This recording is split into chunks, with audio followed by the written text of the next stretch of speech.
you will be interested with. These are heavyweights, these are titans of the industry, every single one of them representing a unique point of view. Although I'm part of that panel and consider myself very proud to be, this is one of the panels I'm looking forward to for the past month. So, first and foremost, this Future Blockchain Summit is bigger than it has ever been. This Future Blockchain Summit is the type of collection that we will shape the future with. This is the Future Blockchain Summit that will ensure that Dubai is at the center of everything that is happening. And for that, you see a lot of crowded people here, but really 1% of the 1% in this space. And for that, for you, a big round of applause.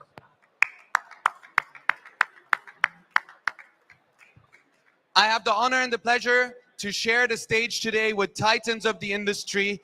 I will call them up in one go, so please give a round of applause for the panelists. They will introduce themselves afterwards. Panelists, please join me on stage. Welcome. Ladies first. All right, join me on stage. Ali, time to go up on stage. Bijan, come on, some enthusiasm here. Give them a round of applause.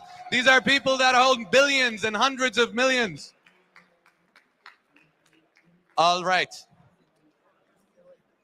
Wherever you like to sit, there's a lot of space. So this is the first time that something like this has been done at the Future Blockchain Summit, a round table that each one of you, the time yesterday, the second time, this format is new, you are part of this, and the thought leadership that is in this space will be shared with everyone for you to access. What you have on stage is a unique set of individuals that bring together experience from Far East, from Silicon Valley, from local, and from overall all around the world. We have on stage some of the investors in this space, so each one of you wants a minute of their time. And I have the pleasure of calling many of them my friends. And without further ado, we will start with the lady on my right, Melanie Moore. So thank you so much. Hey, everyone. Great to see everyone here. I'm a founder in this space, in the Web3 space, building also a protocol, WOM protocol for word of mouth protocol. But I'm also an investor in this space. I'm part of various funds. I'm a proud member of Crypto Oasis that is here, I would say, the most impactful incubator, accelerator, and venture arm here in the region. And additionally, helping also some other funds from Korea, Hashed, also CV Labs from Switzerland, and a new fund from Latin America called Upview Ventures. A round of applause for Melanie Moore, guys. Nice lipper bling. All right, okay. So we are not going around because ladies first always. So over to you, Valerie. Thank you. So very privileged to be here. I am Valérie Hole. I am a GP in a fund that is True Global Venture. It's a decentralized fund, a global fund. We are investing into blockchain use cases. We are about 25, 30 partners around the globe, and we are putting into in common all our network to find the best startups. One of our portfolio companies is here. It's Engine Starter. You will hear about so very proud to be here, and thank you for Crypto Oasis making such a great job in bringing together the ecosystem here in Dubai, and we are growing here very, very fast. Thank you very much, Valerie. I took your microphone, so it's Prakash, over to you. You have the microphone next to you. Hi everyone, my name is Prakash. I'm here all the way from Singapore. We're a launchpad that invests in blockchain gaming, metaverse. We have invested in 70 projects in the last year, and 45 of them have done the IDO on our platform. We're currently expanding into Dubai. Love to work with partners like Crypto Oasis to grow the ecosystem here. And if you like to partner, if you have a project that you're looking for investment, please reach out and we'll find a way to help you. All right. I see your head, Said. Thank you very much. Give it up for Prakash.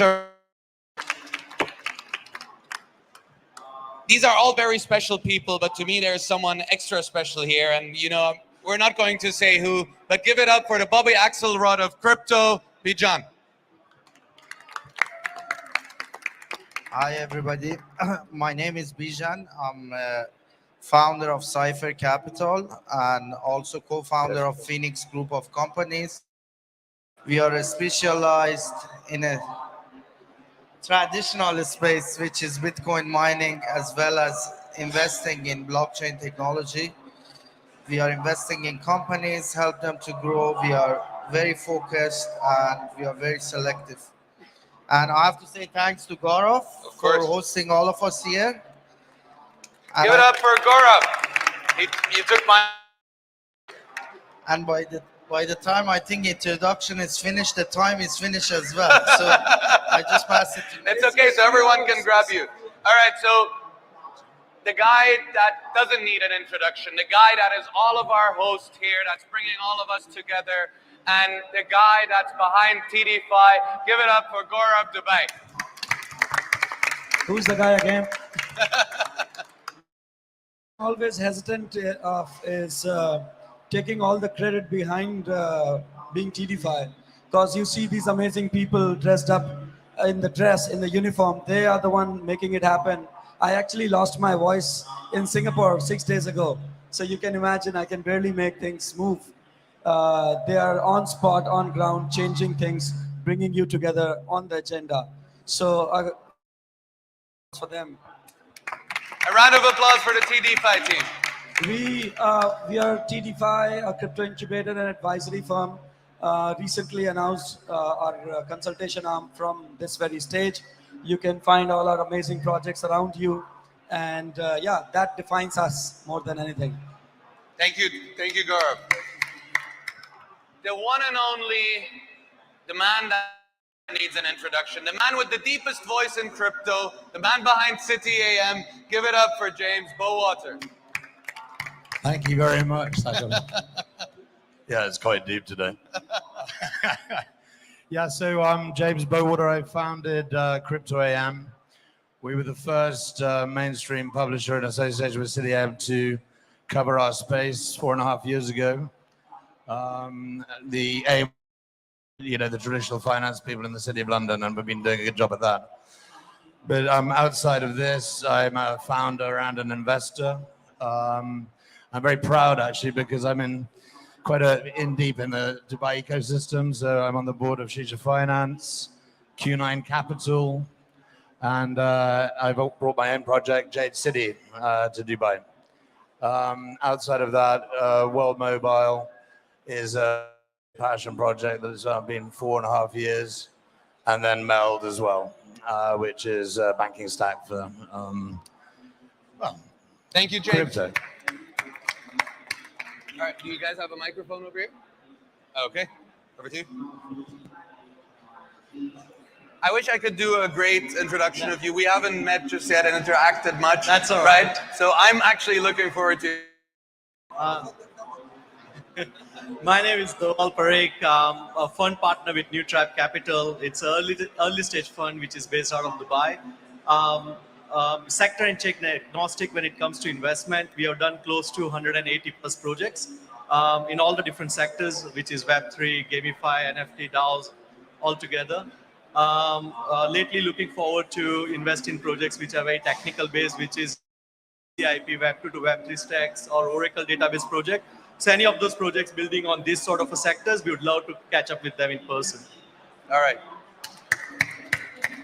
A man that I've met in Switzerland for the first time. I clicked with immediately. A man that understands NFTs and the metaverse probably better than anyone. Give it up to Calvin. Hey everybody, I'm Calvin from louder. Metaverse Capital. We are a Web3 gaming, metaverse and NFT focused venture fund. We have about 50 portfolio companies across the board that we invested into last year across the play to earn economy. A little bit about myself. I got into crypto and blockchain in 2014 when I bought my first Bitcoin. And around for the last 18 months now, and we Very happy to be here. Thanks for having us, Saqr, and everyone else, Ali and the team. So looking forward to the rest of the discussion. Thank you. Awesome.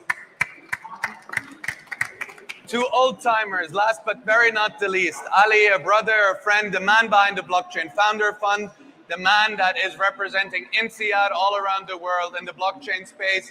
Ali Madavji, give it up for Ali Madavji. Hi, good afternoon, everyone. So Ali Madavji, managing partner at Blockchain Founders Fund. We've been in this space for a long time. We now have over 100 portfolio companies. We've been first checks behind a number of unicorns in the space. And as Saqr mentioned, we've done a lot of really cool work with INSEAD. So we wrote the first academic case study in the world on Binance. We did that directly with CZ, the founder, and many others like SoRare, et cetera, to capture it from an academic perspective. Stands the test of time. And we've done a lot of really cool work as well with the United Nations over the years on blockchain and crypto and helping to achieve the UN Sustainable Development Goals. All right, give it up.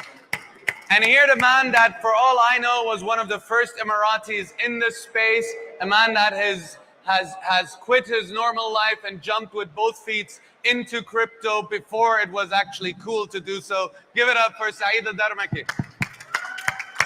Thank you.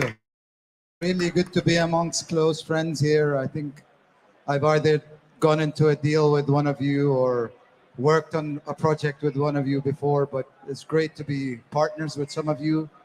And you know, you guys are all to thank for the UAE ecosystem here growing. Gaurav's a close friend, and thank you for hosting us, Gaurav. That was what I was about to ask, Saqr. Is this a family meeting? It feels like it, doesn't it? It feels like when I said there's someone dear to me, then I look around and I was like, okay, every single one here is dear to me. Something that we do more often, right? A breakfast, something like that. Have said his name. We really should. And I feel like I'm the lifeguard, you know, I'm ready to jump whenever. Like, we have audience in our personal conversation now. Beautiful, beautiful audience. Thank you so much, guys, for Give it up for Saeed. being here. As you see, this is a friendly conversation, but so much thought leadership on this space, on this stage, right? People that have been investing in this stage for a while. And what we'd like to come out with is thought leadership that is documented, that drives this ecosystem forward. The rules, please jump in whenever. There's going to be a question posed. We're going to give each and every one of you time to talk about this. This is recorded. This will be tracked and will be shared with every single one of you to sign off. The first and most important question. This ecosystem is at a nascent space. Many of you are here with both feet. Many of you are here with 1 foot here and 1 foot out of this space. What we're seeing most of the time in this space is early stage startups. How can we move these early stage startups to later stage with the help of investments and our support? I will not pick someone. All right, I'm happy. So, you know, with what we do, I mean, that's what you do, always start. Yeah.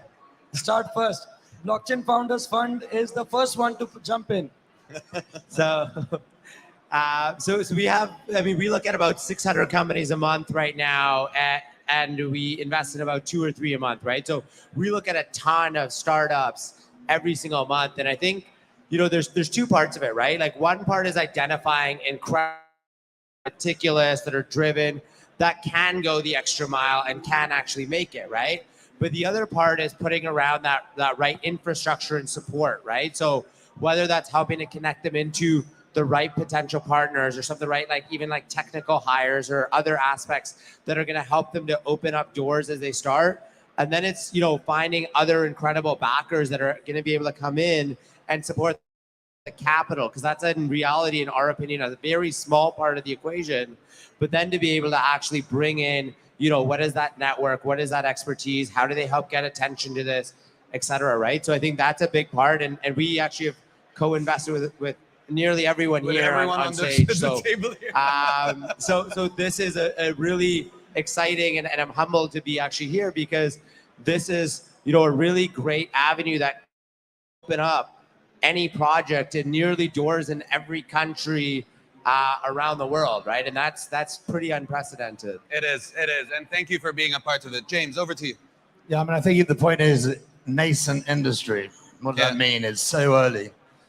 One of the fundamental things that I think that drives me is how do we address digital divide and how do we digital literacy? Well, Right. the answer is people need to be educated. So education is fundamental. And any project that's worth its weight needs to have a virtue to it that is problem solving, that has potential for longevity. So in amongst that is helping people, connect. So that's, white world mobile, we did that. But I mean, half the world can't actually get on to our platforms. Right. Because they have no access. Right. So we should be lobbying for digital access as a fundamental human right. Right. That's a sort of base layer thing. But then in terms of projects to look at, yeah, good founders, but case that actually makes sense and that, in 4 years' time, we'll survive the cycles and be there again. Super. So we've heard from Ali, we've heard from James. Valerie, over to you. Yeah, I want to go back on what James was saying. Hello. Okay, my voice is never very strong. I'm sorry. To go back to what James was saying. I mean, I think what there is quite a lot of hype around blockchain, but at the end of the day, all these startups need to deliver business value. Mm-hmm. And what we very much look at in TGV, it's really the value that we can get. I mean, what it brings. So be it brand awareness, be it customer engagement, operational efficiency, sustainability as well, because wide range of use cases. It's not just gaming. Gamification is used in a context of increasing business value as well, and that's what we are very much. And I think that what the investment community can help the startup with is give them business acumen, give them some financial robustness, so that they drive value. That's beautiful. So we've heard more to you, Gaurav. You work with startups. All of these startups here that you're seeing around are startups that are incubated by TDeFi. How can we, as an investment community, help them go from early stage to late stage? As an investment community, I think the points have been well expressed. I don't have anything to add there, but a lot, I think one thing that everyone would agree, and which is a bottom line statement in crypto, is that right? Capital is the cheapest commodity often in a startup, in a crypto startup, because end of the day, the entire capital world, the private equity world, depends on the exit liquidity of going public markets, right? Right. In crypto, you go public on the launch of your white paper. Right. So, and that's why capital is cheap, because people and projects don't want to actually liquidate too much or solve too much. So what comes next is everything except capital. This is also a wormhole, a Pandora's box of early stage founders and their own problems. There are a lot of psychological problems, team engagement problems. In fact, they have to be structured from ground up. Right. If you talk to anyone who has dealt with startups for more than a decade, Silicon Valley, my friends from India, myself investing for 15 years, the biggest failure is the failure of partnership. Right. And guess what? The surprising fact of when I learned it was that it's not even early stage startups. It is post first success startup. Right. Post first success is when the founders clash.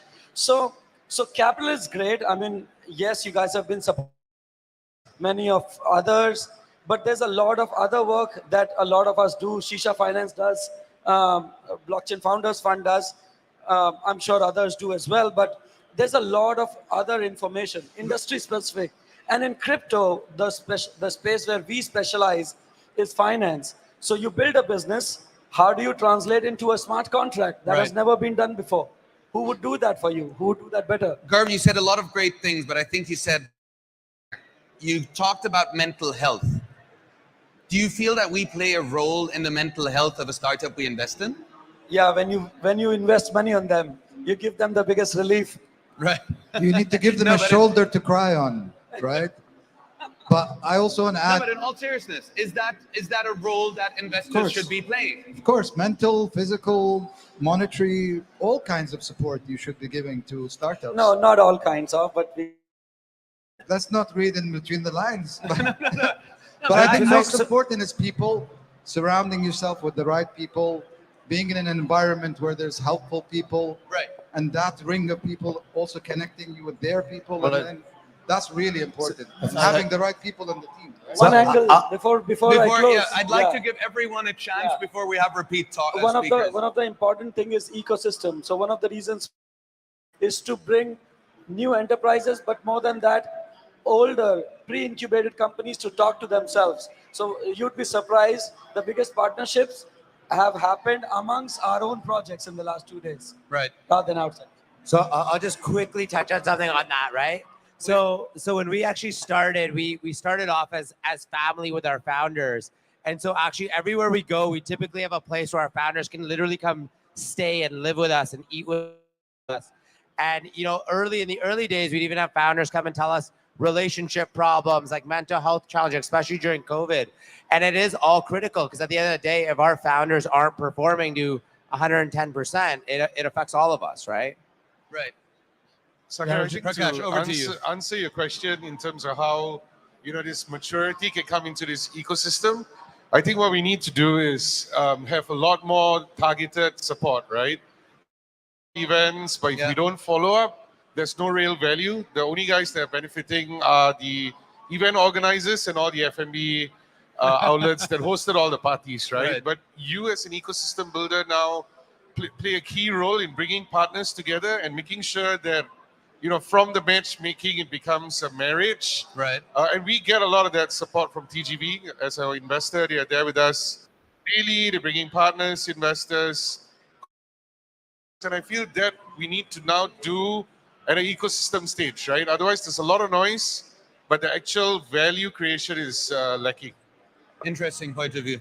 Yeah, I was just actually going to reinforce the point that I mean, certainly in the last 5 years is watching how there's been a seismic shift towards collaboration rather than remember the nightmare of sort of protocol wars and all this nonsense that actually is a distraction. The more that we collaborate and the more we form partnerships, and that you create more support that way, and then of course share what you learn. 100%. So as you say, you provide your tools to the next generation and the people that you're mentoring. Those are great insights. And again, I want to make sure that we hear from everyone. Melanie, you work with a lot of founders, you work with a lot of influencers. How do you believe we can help drive this way forward to create that early stage startup and bring it to a late stage? Yeah, first of all, I don't want to be the party pooper, but we are still not seeing the adoption that we would need, I think, to see where we are now already years that we are all in this space.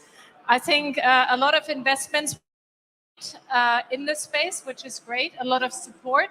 But what you said is, the education did not really come along with it. And therefore, all the startups, all the ones in the Web3 space are still struggling with user adoption.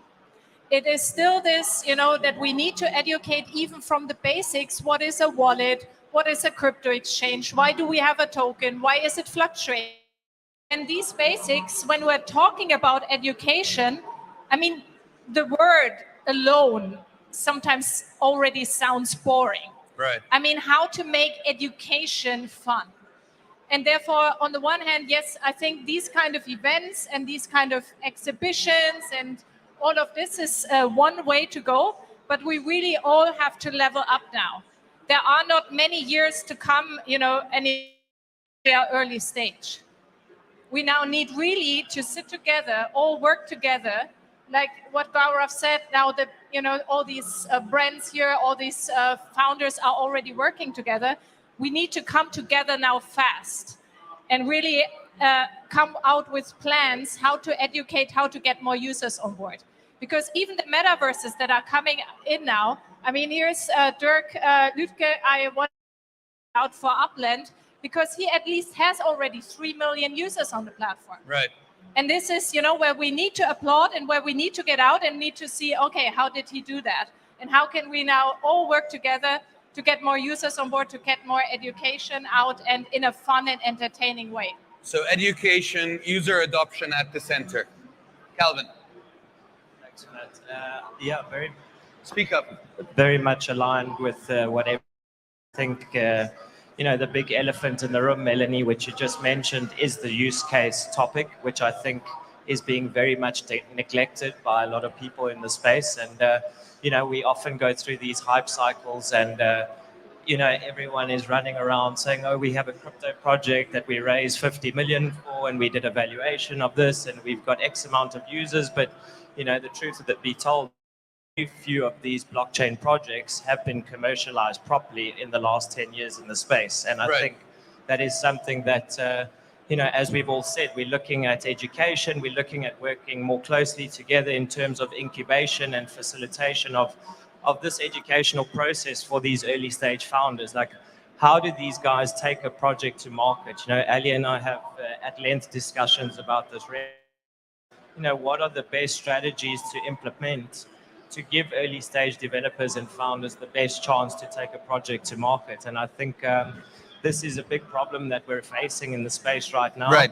And as Gaurav said, capital comes cheap in the sector because there is a lot of capital flooding into the space. But, how do we actually drive that use case and adoption longer term is the magic sauce that we're trying to find amongst each other. Super. Over to you. Sure. So we heard from the experts more in regards to how to pivot from early to late stage from capital perspective. I would like to rather touch on the project side of it. What can project do in this particular regards? But that's not the question. Yeah. Because but we're the investors. Yes, right? yes. So what do we do to support them to grow? The projects also has to contribute towards the ecosystem, right? So projects on stage perspective, you need to look at their team background and where they are coming from in terms of what sectors that they have involved in at the past. But when you go into the late stage, that's completely different ballgame altogether. So project also needs to play the same sort of a role in terms of what they have done from a cash flow perspective, what sort of burn rate that they have been looking at. And when they are going out for late stage funding, they need to prove their worth time. So personally, mass adoption and everything will come at the same time. But how much, what's the community out there? Is the community loyal enough to actually project? Have we got enough users interacting with the MVP of the wallet? These are also a super important thing from a social media perspective that we need to look at from a project side of the things. And at the end of the day, I agree with all the experts, right? The mass adoption coming, all the new how can we bring them on board onto the particular chain? These are all the things that will bring more capital into the late stage. Super. Bijan, I want to play this to you, even if you just got a message. That's okay. I've seen you guys pivot from this, early, you were in the Bitcoin mining business, right? And Bijan, for everyone that doesn't know, is doing one of the largest single greenfield Bitcoin mining sites in the world. Into investments from early stage, and now I see you doing much more in a bit more later stage. Tell me a little bit more about that journey and how you feel that you've supported some of these projects go from early to late. Sure. First of all, most of it is Saeed's fault. I did my first investment with Saeed in Alphabet before. Nice. And so I want to touch base a little bit on the previous question, and I'll try to connect it to here. And I respect everybody's opinion, and I think the beauty of this is we have to come from a different mindset, right? Yeah. I think right now we are at the time that major indexes are down 30%. The message, I think the startups, us as investor, we have to tell them the capital, it's going to be tight. The next 2 years, the world will face difficult times. So I think the best advice is us as a multi-million, billion-dollar company, when we go in, is to help them processes, structures, how they spend their money. From the time I walk here, I've seen 200 startups at $100 to $200 million evaluation. Right. So that's 10% of the market cap right here, you know? Guys, you have to be realistic. The market is not Bitcoin at 60,000. We are not at $2 trillion. Startup founders, they have to adapt to the situation. Now, to go to the second question, I believe that proof of work it's essential, but we are moving to proof of stake, and it's more efficient, it's more economy friendly. Still, proof of work power up the blockchain. It needs to be there. So we needed to add it to our ecosystem. Now, we have started with the Evergreen Fund, which is Saqr $100 million. Since Kevin announced it in last week, we are doing a fund with Kevin O'Leary for $250 million. So wait, they're doing a fund with Kevin O'Leary for $250 million. Can we get a round of applause? That's moving the entire ecosystem one level forward, please. Yeah, the idea is to still, we really think now it's the best time to enter. You cannot be scared, but at the same time, you need to be selective. Right. And at the same time, you need to be more involved. In a bull market, I think all of us here, we would have invested in a project with 5 minutes looking at the pitch deck. The team, what they did in the past. Okay, how many successful projects done? But now it's different, right? Now it's weeks of looking into it. Okay, what's the tokenomics? What's the plan? So the whole us as VCs and the founders, we both need to adapt to the reality of the market today, and that's, I think, the only thing I can say to the founders. The time has changed. We can control your expenditure because the money is going to be tight. Interesting. All right, great insights. Did I forget anyone? No. All right. With that, we heard from experts from all around the world, right? We heard about education, community building, real life business. The business that we are has changed. The market that we're in has changed. Capital, although it's cheap, difficult to come by because of the macroeconomical situation. Pivoting from this to one to three, right? And I'd like you to be as specific as you can.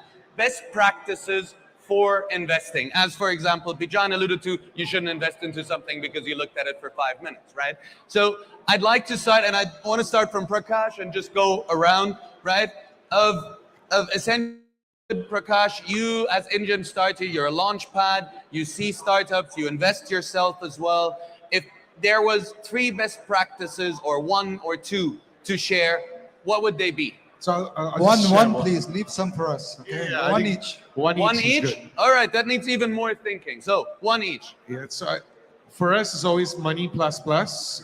With every investor that we work with, beyond capital, what is open doors? Are they going to help us open new markets? For us as Engine Starter, we put in a lot of PR and marketing to all our portfolio companies, especially during the bear market, because we need to tell the story louder. Right. In the past, during a bear market, we all go into cold storage, and then when we try to come back in the bull market, it's not going to work. Now we tell them to continue telling even the failures. Let's celebrate it and let's tell it out to the whole world. So storytelling, announcements, communications, and marketing. Valerie, at True Global Ventures, you were early in some of the marquee projects. What would be your 1 best practice to share? Business value. I think that's very important. I mean, when Melanie was talking about adoption, I think adoption comes with 2 things. First, making the technology simpler and visible from the side, educate the user. Yes, that's very important, and educate the market. But adoption is also product market fit. So it needs to be some value. It needs to be a real problem that is being solved by the startup. Rarity of the business problem, focusing on business value. Bijan. I tell the simple for the rest. So I mean, looking at the problem they're gonna solve, right? What you're gonna achieve at the end of the day. I think that's the key that I look at. What you're trying to achieve. All right, Gaurav, you know, I'll you're pass it on someone to- that supports No, I'll startups. pass it on to Saeed. Pardon? I'll pass it on to Saeed. No, we're not doing that, guys. No, over to Said. No, over to Gaurav. No, you go first. No. All right. No, I'll stay with you. I was trying to say question somewhere. All right, People okay, were- I'll repeat it for you. People were jumping ropes, and I was like more focused. No there. ropes jumping. Yeah. No ropes jumping. All right, so the question is your one best practice for investment in this space. The one that you'd put out there to the world. Secret sauce. Persistent founders. Persistent founders. Persistent I can founders. say that thrice. Tell us a Persistent little bit founders. more. Tell us, what does that mean, persistent founders? So that's wrong. You said 1 point, right? Yeah. So for me, persistence is obviously it's tough to find business category specific, because Web3 is only so many years old. But what we look at founders and when we take them in is, do they have a background of solving this problem? Decentralized, Web3, Web2 doesn't matter. Right. But have they dealt in the past? If they have dealt with the problem, what was the reason of their failures? Right. If the reason was in their hand, then obviously there are more questions. But if it was not, and they're still trying to solve it, we are with them. Awesome. So persistence All right. will make them win. Persistent founders, over to the man behind Jade Vault. Oh shit! Sorry. That's okay. Language. I thought the opening remark, and that is, does the project really have longevity? Longevity. Longevity. All right. Will it? Is there a path for it to be there in 5 years' time? Perfect. All right, Melanie, over to you. There's a microphone just there.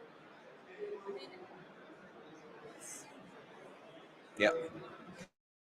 Everyone obviously has also the sweet spot where he feels comfortable with. But definitely it's for me also, I need to click with the founder. All right. Really have the feeling that he and we speak the same language. There's actually a new one that I'm targeting here. I hope to get into his project. But overall, it's also... If you don't let her now, I don't know what's wrong, right? So. But closing? I'm also, my sweet spot is definitely also privacy. I think that this is now something that we really also need to level up in this environment. A lot is talked about, just scalability, but privacy, I think, is currently my sweet spot. All right, over to you, Tribe. I would Microphone closer. I would say it would be people. So at New Tribe Capital, our motto is, and that's our tagline, investing in people. All of us out there, we have all got different ideas out there, what's missing in the market as well. But it takes the right set of founders to execute in 360-degree planning and bring the product out to the market. So the co-founders, and even the co-founders coming from a technical background, who is leading the technical product development as well. One of the important things is as well the rapport between the co-founders. We have seen a lot of projects fail because they don't align from a mission statement perspective, or they just don't have the same vision in the future. So while investing as a fund in a very, very early stage Web3 projects, what we have started doing is personality test on the co-founders. Right. So that helps us understand, like from the background, are they introvert versus extrovert? Right. That also helps us from a value add perspective, right? Like, how can you deal with those sort of founders? Can they be put in front of the VCs or operational teams as such? So yeah, for us, it will be project team. Someone just turned on the lights, if no one's noticed. So we've heard founders, and I think we all agree founders are vital in this. And if we really don't need the light, then off, because it's not too, no, we need it. We need it. All right. The boss says we need it. All right. It just got a boost. I think Saeed right. Okay. turned on a switch. So we all agree founders is important. Calvin, I don't want to hear founders from you. Your one best practice. Yeah, I think a little bit of reflection that I just went through with listening to everyone now. I think the lessons learned were exactly that: taking your time when making not getting caught up in the hype cycle first and foremost. And I think for VCs and smart VCs, instead of trying to rewrite the book and uncover these gems by looking at random projects all the time, often you can just follow the smart money, And if you look at the bigger funds in the space, the FTXs, the Animokas, etc., generally these guys have done the proper due diligence over time for them to make these investments. For us to make calls on founders, etc., as we've discussed, is obviously a valuable, point to bring up. But I think more so than that, for us to more focus on looking at where the money is going in the space and saying, right, guys, why are these guys going into these projects? Because they believe they can be commercialized on a larger scale. And that's the obvious reason why they're putting big money into these projects. So I think a focus on following the smart money and obviously looking at the founder. Right, looking at the cap table, following smart money. Ali, you look at 600 deals a month. That's an impressive number, right? I thought we're good with doing 100 a week, right? What would be your one takeaway? And even if you've heard it before, not to reiterate it, maybe another one. Well, so when we're looking at, founders and teams, big. We want them to be wanting to change the world, but be meticulous enough to execute, right? So we're looking for indicators where they're already the best in the world before they've even started, right? So I'll give you an example, world-class branding before you even launched anything, right? Can you do something that's so world-class or so tight and so well thought through? Indicator for us very early, right? All right, Said. Short and sweet. Nice. I like it. Yeah, I think I echo what you said here about research, due diligence. I think it's really important to take the time to actually understand what the project is doing, get to know the founders, take the time to speak to the people that are behind the project, because you'll see from their if they're actually open to criticism, if they're open to feedback, if you think they're going to be adaptable. If things change, can they actually adjust and change their business plan so that it's actually more reflective of the market? So I think most startups fail, especially in a bear market, because they haven't managed their budget properly. They haven't managed their teams properly, and they haven't adapted to the changing market situation. Vijano, in the bull run, 5 minutes, look at the deck and put your money in. We've all done that in the past. Yeah, but especially in times like this, you have to be more conservative. You have to just be aware of what's around you and talk to people and get support from people. But for the record, more time you give people, the better they'll be. All right. Said, I mean, one really important thing is actually we get to recognize as in youthful industry. Not everyone has the prerequisite experience that you're on about. Right. And I remember from the first cycle where the collapse happened, how many people were left having thought that they had all of their money, 200 million in the bank. Yeah, great. And then there's a crash and suddenly there's 20 million left. Horrible, nasty little advisors who came in charging inflated fees and advising 24-year-old kids who didn't know any better, and not talking to them about treasury and stuff like that. Yeah, that's changed, I hope. But we, having had the experience, need to protect these kids because it's not a prerequisite that they will actually understand all of that stuff. So go to. All right, so we're nearly at the end of this. We're one question away, but what you just got as an audience is more than 100 years of investment experience distilled into 11 recommendations. For that, I think the panelists deserve a round of applause. Now. Hi, Shane. Yeah, of course. Yeah. Enjoy the limelight. It's yours. All right. Okay. Again, I like the quick answer approach, right? Nearly at time. We are all dipping our toes in this ecosystem. Many of you are driving this ecosystem forward. I mean, looking at Bijan and Gaurav, guys, and Valerie, and really all of you, right? Guys that are bringing big capital, big experience into this region, driving it forward. what else can we do to make sure that our capital, the investments that we made, are as impactful, would say tomorrow, capital that's coming out of Silicon Valley, without naming particular names. What do we need to do to drive this forward? And I'm going to start with Saeed this time for the first time, and then go around and with Prakash. I think what would be really helpful is having a few unicorns that are blockchain based, regionally based. That gives you kind of, why did Silicon Valley become what it is? People in garages were setting up startups, and the ecosystem was growing, and they had all the support they needed. And then you had a lot of unicorns coming out of Silicon Valley. So Dubai or the UAE. Slap it. Just hold on. Just slap the mic. It'll help. All right. Can we switch this mic off, guys? Yeah, so I think if we tell stories from the region, that will just add to the kind of legitimacy of what the government here is trying to do, what the ecosystem players are trying to do, and you'll be recognized. So at the moment, we're still kind of growing, and it's exponential growth, but to actually have a name in the industry and in the region, we really have to deliver and these help success stories. Projects and deliver as well. All right. Ali. Yeah, it's a good question. I actually think that a lot of the it's coming out of, say, Silicon Valley and others aren't even that competitive, right? Because they're coming in so much later. They think that capital is the only thing that matters. They don't really understand all this additional support, right? I'll give you an example.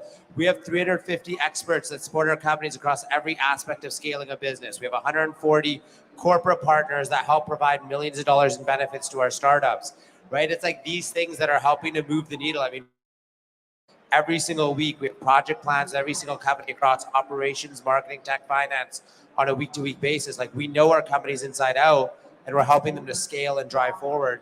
I think like these are the types of things that are going to help, like, you know, differentiate. And you're already seeing that, I think, pretty significantly with a lot of the early players in the space. Right.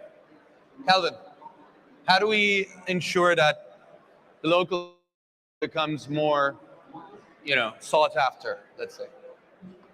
Yeah, I think the main aspect is what we've touched on for, you know, the majority of this conversation, which is the ecosystem built, you know, and growth. So how do we bring this value to these young startups with just a check, you know, and say to them, guys, right, you're coming into the space, you're early adopters, you're early founders, this is what you need to do, etc. This will give you the best opportunity and success. And very much aligned in what you said right now in terms of, you know, the fact that I think the blockchain sector as a whole definitely needs a few more unicorns within the regions just to get us on the map a little bit more, for us to go turn around and say to other various businesses and investors, listen, we've done this, we've succeeded now, and we're ready to go on to the next level. All right, over to our friends from New Tribe. I think a self-sustaining ecosystem also needs to be in place in the local region. So what I mean with that is our ecosystem which is full of experts, just like sitting across the table over here, helping the projects build that unicorn rather than finding it, right? So so if a project comes across through a hackathon, webinar, events, and they are looking for advice or just an entity to be set up in the local region, then the ecosystem should be able to provide that sort of a legal resources, right? And that also improves the business economy for the region as well. On top of it, like, you know, capital is, as everyone said, cheap, right? Like, you know, it should be more than that, that the ecosystem should be able to provide in terms of strategic partnership that can bloom that particular project into a really good footprint on the global map. Cool. I'm hearing ecosystem, I'm hearing unicorns, I'm hearing that capital from Silicon Valley is already moving down the lines. Melanie. Just to make clear, you mean here locally? Local ecosystem, yes. So I moved here to Dubai, but I originally came from Berlin, which previously I would say known as one of the startup hubs in the last 10 years. And Berlin was so great because it was really an amazing, well, it was also a fun place to live. and also an affordable place to live. And I think this is now where Dubai and also the region has still also to look after an environment where a lot of creative people, which are blockchain founders, Web3 founders, really like to live. And I think a lot of money is here, and the region is known for, you know, the money and the affluence, and obviously also a very comfortable way of living for the ones who can afford it. But the young startups will only to be here in the region and build their companies in the region when they have a good environment, an affordable environment, still fun environment to grow. And this was what Berlin called itself, always poor and sexy. And that has achieved it, creating this creative environment. I think this is the only thing where, you know, more can be done here. But we already have good parties here. We have constantly events. It's not only now in this week here, it's really constantly going on in Dubai. So we are here in the region in a good, on a good path. All right, super. So I'm hearing ecosystem, ecosystem, ecosystem. And as Crypto Oasis, we said this ecosystem deserves a name. So it starts there. It's not the Silicon Valley of the Middle East. It's not, you know, to Dubai. It is its own ecosystem with its own name, which we dearly call the Crypto Oasis, with every single one of you being a part of it. What I believe also is as important is the right thought leadership out of this space. And each and every one of you has been, in one way or the other, mentioned as a thought leader in this space, sharing his thought leadership. And I feel that this thought leadership content, we can't drive the valuation of companies, but what we to create more content, we can create more thought leadership that's coming out of this region, and each and every one of you is playing an active part of it, and I'm very happy about this. James, over to you. I think from my perspective, observing, as I have done for a few years now, what's been happening in Dubai, one of the things that's impressed me the most is the speed at which government has grasped the nettle of regulation. I'm obviously from London. 4.5 years ago, it looked like we were leading the pack, but there was no joined up thinking. Right. And there's no, you know, it's changing, by the way, very fast.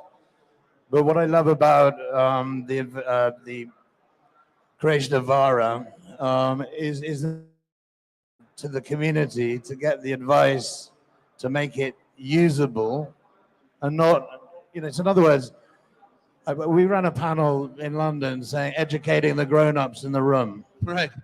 And I think that really does, that goes back to the youth thing. I don't want to see kids going to jail because they fell foul of the regulatory framework, and actually ask the community how to implement the most sensible regulation. And that is exactly what they're doing. So I'm really pleased about that because it actually shows a little bit of a path. So I'm very grateful for that, and I'm, you know, helping on that front. Wonderful. Gaurav, you know, really you're an active part of this, building this, driving this forward. What do you believe can we do to make sure that our capital is not, you know, some top tier? Your capital top tier? As in, I'm sorry, I'm not getting the question. As in more meaningful, right? The question is, how do we ensure that our capital is seen even more all around the world? How do we ensure that we take the leadership position, like we say, we're the fastest growing ecosystem, like we say, we're one of the best global incubators? So I find this question fundamentally flawed. I'm sorry, that's a perspective, It's right? okay, it's okay. Good. Because this is something that I think I can ask a quick question if you allow me to just the panel. Yes. Have you invested in a region-specific companies? Are you invested only in one region? We are. We're focused purely on the UAE. I'm not talking to you. So the whole point is investments, money, capitalism is not bordered by boundaries. It'll flow in a direction where it finds value. It's the responsibility of people like yourself who call yourself an ecosystem, right? To drive the pillars that you're driving, by the way, right? And the capital will just come in. Right. Because we saw, the most beautiful example is Pakistan. So Pakistan produced 3 unicorns 7 years ago. All of a sudden, the global capital markets were talking about entering Pakistan. Right. It is still doing good, but the growth has slowed down, and all of a sudden people are out. We saw Indonesia feature for 3 years, and like all of a sudden everyone was there in Indonesia.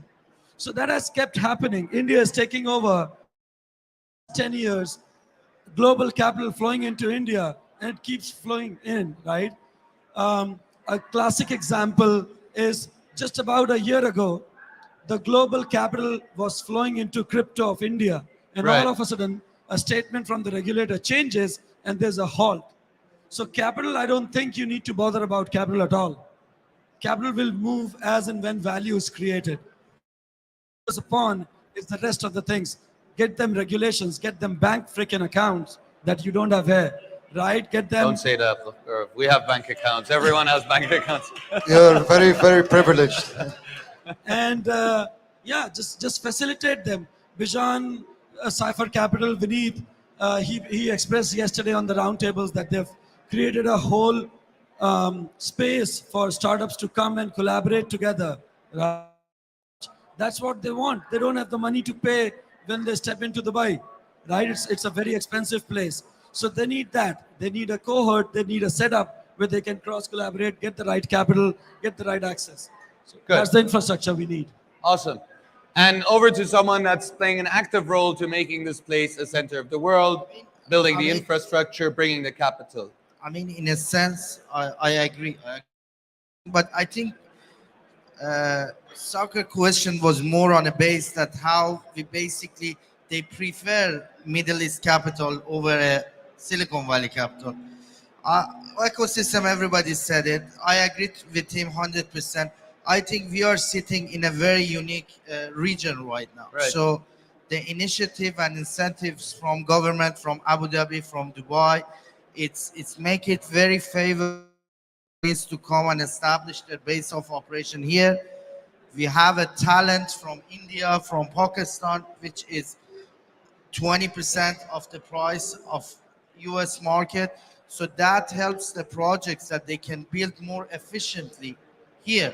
And now it's our job as a community, essentially, to welcome them with open arms, show them the ropes, and give them to grow within this ecosystem. And I think that's how essentially Middle East will be on the map. I think Dubai is currently on the map as one of the 3 after Singapore and Miami. Yeah. It's one of the hubs for crypto. But at the end of the day, you want the best founders to travel to region. They start building here. And it's happening, but it's going to take time. We cannot be optimistic. Everything happens in a year. But in the next 3-4 years, I believe we will be in a much stronger position here. Thank you. Yes, I think I would like to bring another dimension to the discussion, and it's about education. So I have another hat. I'm in charge of Center of Excellence in Artificial Intelligence of one of the university in France, which has a subsidiary here.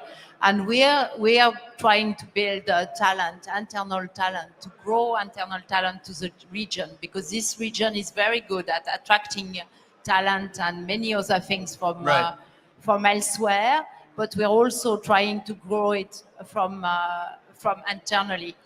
And the second thing that I would like to say as well, this country knows about what communities are. I mean, we have about 200 nationality.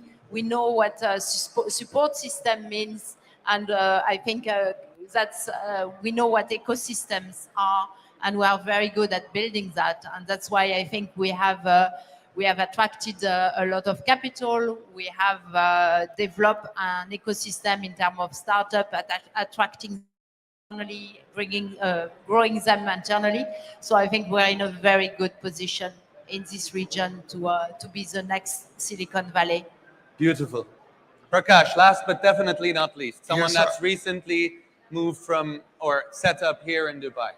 So I think it's the local insights, right? And we got that from you guys because, we're coming from, a different region and we're looking at expanding here. System, right? There's so many different free trade areas. And then, we got that insight from you guys where you mapped up the landscape for us, educated us on where to go. And, the beauty of the local ecosystem is the regulations that are coming very quickly. Right. And, being able to navigate that, it's going to be where, your knowledge and your insights and your guidance is going to be very important. And with that, of the investment that you're putting in, it's a lot more than anyone else that can offer. Thank you very much. So these are all friends, collaborators, co-investors, people that I spend time with, but even me sitting here, I learned from them. What you had here is more than 100 years of experience distilled into 1 hour, right? So to me, this is probably one of the most valuable roundtables that we would have heard in this entire space. Give it up for these amazing panelists. Come on, a little bit more. All right, thank you very much. All right, let's take a picture, yeah.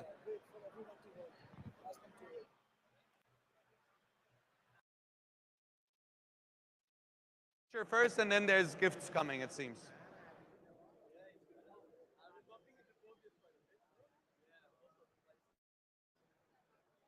All right, come closer, guys. Show us some love.